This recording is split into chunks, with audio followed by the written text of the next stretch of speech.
2023 সাল থেকেই মধ্যপ্রাচ্যে চলমান সংঘাত এখন আরও কেবল একটি আঞ্চলিক সমস্যা নয়, বরং তা ধীরে ধীরে পরিণত হচ্ছে বৈশ্বিক উত্তেজনার কেন্দ্রবিন্দুতে।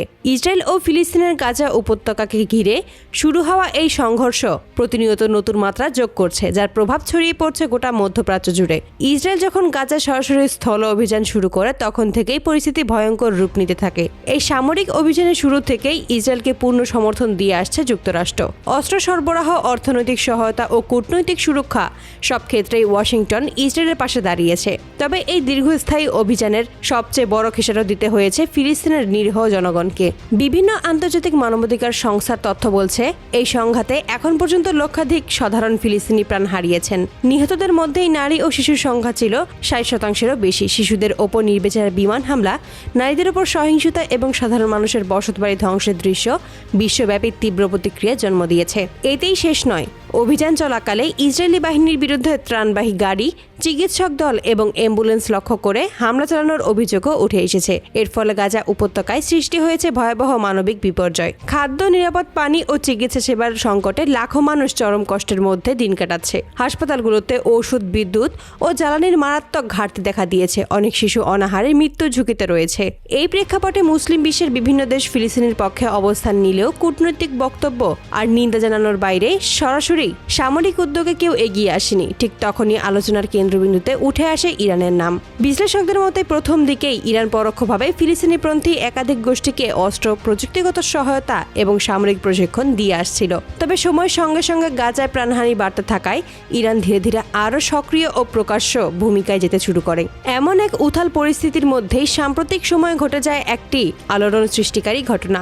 বিভিন্ন সূত্রের দাবি অনুযায়ী মধ্যপ্রাচ্যে অবস্থিত একটি মার্কিন সামরিক ঘাঁটিতে ইরান ড্রোন হামলা চালায়। এই হামলায় অন্তত 13 জন মার্কিন সেনা নিহত হয়েছে বলে জানা যাচ্ছে। একই সঙ্গে ব্যাপক ক্ষয়ক্ষতির কথাও উঠে এসেছে। এই ঘটনাকে ঘিরে আন্তর্জাতিক অঙ্গনে ছড়িয়ে পড়ে তীব্র উত্তেজনা। যুক্তরাষ্ট্রের রাজনৈতিক মহলে শুরু হয় ব্যাপক আলোচনা ও উদ্বেগ। দেশটির সাবেক ও প্রভাবশালী নেতা ডোনাল্ড ট্রাম্প এই ঘটনায় গভীর উৎকণ্ঠা প্রকাশ করেছেন বলে জানা যায়। বিশেষ করে মধ্যপ্রাচ্যে যুক্তরাষ্ট্রের সামরিক ঘাঁটির নিরাপত্তা নিয়ে তার উদ্বেগ স্পষ্ট হয়ে ওঠে। বিশেষজ্ঞদের মতে এই হামলা যুক্তরাষ্ট্রের জন্য কেবল প্রাণহানির ঘটনা নয়, বরং এটি একটি বড় ধরনের কৌশলগত ধাক্কা। দাবি করা হচ্ছে, অত্যাধুনিক প্রতিরক্ষা ব্যবস্থা থাকা সত্ত্বেও ইরানের ড্রোন হামলা ঠেকাতে ব্যর্থ হয় মার্কিন নিরাপত্তা ব্যবস্থা।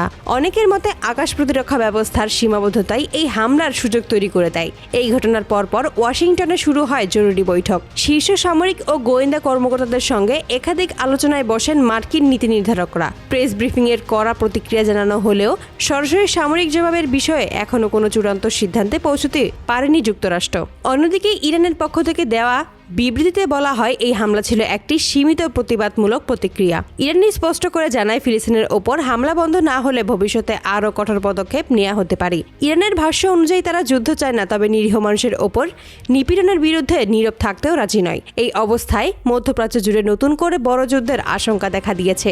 ইরান ও যুক্তরাষ্ট্র যদি সরাসরি সংঘাতে জড়িয়ে পড়ে, তাহলে তার প্রভাব শুধু এই অঞ্চলে সীমাবদ্ধ থাকবে না, বরং তা ছড়িয়ে পড়তে পারে বৈশ্বিক পর্যায়ে। জ্বালানি বাজার থেকে শুরু করে আন্তর্জাতিক নিরাপত্তা সব ক্ষেত্রেই ভয়াবহ প্রভাব পড়ার শঙ্কা রয়েছে। বিশ্লেষকদের মতে এই মুহূর্তে সবচেয়ে জরুরি হলো কূটনৈতিক সমাধানের পথে এগোনো, কারণ একটি ভুল সিদ্ধান্ত পুরো অঞ্চলকে ঠেলে দিতে পারে সর্বাত্মক যুদ্ধের দিকে।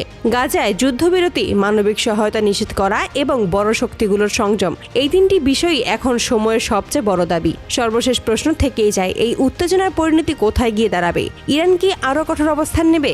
যুক্তরাষ্ট্র কি সামরিক প্রতিশোধের পথে হাঁটবে, নাকি কূটনৈতিক আলোচনার মাধ্যমেই পরিস্থিতি নিয়ন্ত্রণে আনা সম্ভব হবে? এর উত্তর দেবে সময়। তবে আপাতত মধ্যপ্রাচ্যের আকাশে যুদ্ধের কালো মেঘ আরও ঘনীভূত হচ্ছে, আর গোটা বিশ্ব তাকিয়ে আছে সেই অগ্নিগর্ভ অঞ্চলের দিকেই।